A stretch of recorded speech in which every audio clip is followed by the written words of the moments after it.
Ricky Gervais' new Netflix special landed this week and the internet exploded with people calling him transphobic. In the special he questions gender ideology, the notion that men with beards can become women just by changing their pronouns, and points out the undercurrent of violent misogyny in much of the criticism of TERFs. I'm going to say an undercurrent is more of an overcurrent of open threats and real world violence. He's not mocking genuine trans women who put the effort in and look like women, he's mocking women like me who don't put any effort in. You know, Twitter moderators and ones who say that they're women so they can get sent to a women's prison. I can't show you the clip because of copyright issues, and I can't repeat the material because it might get flagged as transphobic because Elon Musk hasn't taken over YouTube yet, but I can show you the deranged responses. Comedians had a go at Ricky too. A rant by Nish Kumar resurfaced in which he claims that Ricky only has one joke, identifying as a chair or a attack helicopter or whatever. I cannot stand there and watch another dogshit comedian go, ooh, if a woman can identify as a man, maybe I'll identify as a chair. But then Nish does the one joke that every woke comedian does. Why don't you identify as a good comedian, you hack motherfuckers? Why doesn't Ricky identify as a comedian? Honestly, why don't you get a new joke, guys? Anyone who disagreed with Nish was criticised as racist. But what's interesting is that a woman said that Nish's rant made her feel unsafe. Fuck Ricky Gervais! Fuck Ricky Gervais! If Nish was outside the progressive lefty bubble, wokists would use this as evidence that he's an evil misogynist who must be stopped. But wokists checked their oppression hierarchy, saw that a white woman is lower than a man of colour, and accused her of racism because everything is racist in 2022. Fuck Ricky Gervais! Fuck Ricky Gervais! Comedian Robin Ince, who somehow looks like every local newspaper photograph of a disgraced geography teacher, said that Gervais is a pin-up and role model for the alt-right. Yeah, his success, individualism, and ability to reject flawed ideology do make him kind of right-wing. And a clip of James Acaster making fun of edgy comedians who attack trans people circulated, and it's hilarious because it contains an obvious truth as well. Trans people have suffered a lot, and a lot of dogshit comedians use them as a cheap punchline. Comedy isn't an absolute truth. Ricky Gervais and James Acaster can both be funny in their own right. Lefty website Vox accuses Gervais of TERF ideology and says, "Pardon us while we refrain from clapping." This phrase is very revealing. Comedy shouldn't implore you to clap, it should make you laugh. Woke comedy like Nish Kumar's can't win on laughs because a joke should be a surprise, and there's nothing surprising, subversive or funny about reinforcing the prevailing establishment narrative, so they go for clapter instead. Laughter's an involuntary response, it's a very honest response. This is why those in power see comedy as so dangerous. While you can pretend to go along with the orthodoxy out of fear of those in power, and you can make yourself clap at the right bits to signal your approval of the opinion expressed,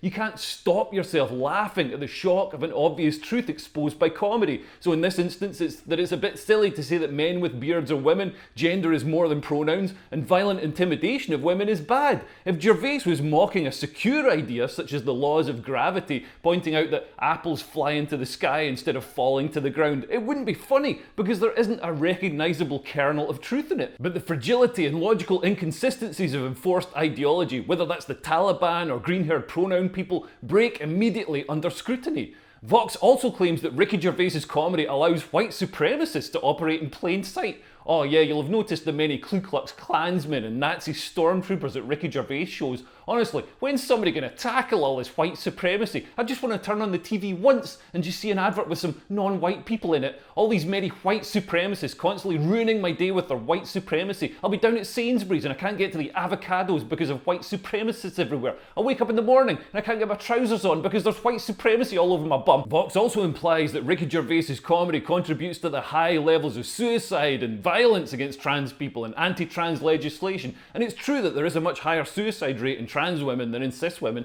Cisgender women tend to make more suicide attempts but are less successful overall than men. In fact, the completion rate for suicide in trans women is actually closer to the male rate than the female rate, which is kind of awkward. And it is terrible that trans people experience violence, but there's an even smaller minority than trans people that experiences violence.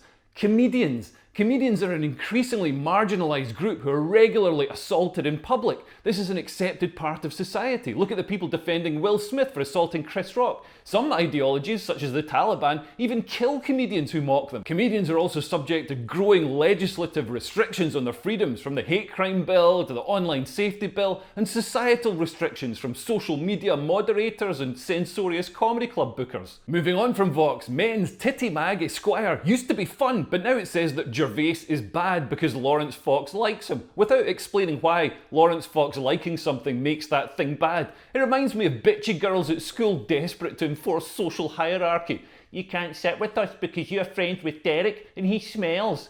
Lawrence Fox also likes having fun and selling lots of copies of magazines and remaining relevant in the age of the internet, so maybe that explains why Esquire don't like doing that. LGBTQIA++ monitoring group GLAAD said that Gervais spreads inaccurate information about HIV, which is really bad. I mean, I get all my health information from Ricky Gervais comedy specials, and I get all my comedy from NHS leaflets about communicable diseases because I'm a fucking idiot. There was criticism from within the comedy industry as well. Former comedy reviewer Corey Shaw tweeted, "I used to work in comedy and have spent time in the company of James Acaster, Nish Kumar and Ricky Gervais. Two of these humans are an absolute pleasure to work with.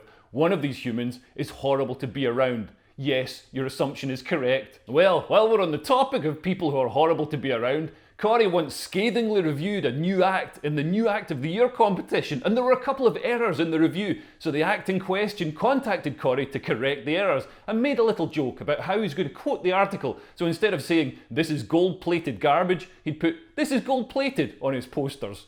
Corey replied, "I've passed on your comments to Steve Bennett," that's our editor at the time, "who I believe has already corrected the error you point out and changed your placing to 4th. He will probably be in touch with you and the New Act of the Year organisers about your threats to misrepresent your review.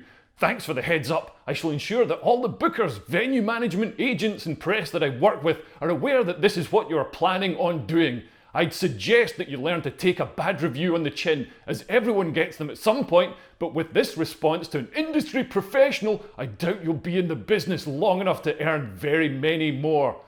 Well, the comedian in question still works in comedy, unlike Corey Shaw. Corey was a reviewer for increasingly irrelevant comedy review blog Chortle, which is run by wet-lipped ultimate soy boy Steve Bennett. Every time he raises the soy milk to his lips, he doesn't drink from the carton drinks from him.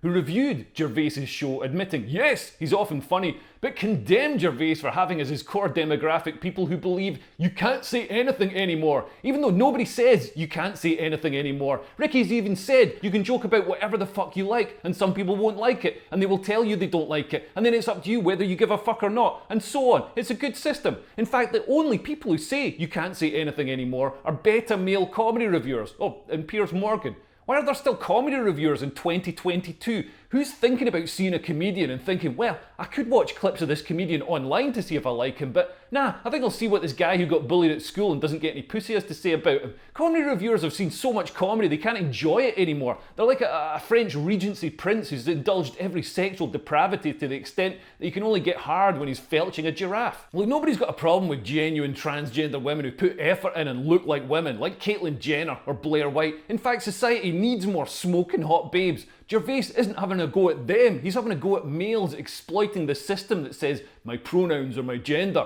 For example, the rapist Karen White, who said she's trans to get sent to a female prison. Gervais's routine exposes the obvious truths that gender ideology has some massive flaws. Changing your pronouns is meaningless and doesn't redefine your gender. It's innately ridiculous to call somebody with a beard a woman just because they say you should. Some people are exploiting this system, and the torrent of misogynist violence that's been unleashed against women smeared as TERFs isn't entirely positive.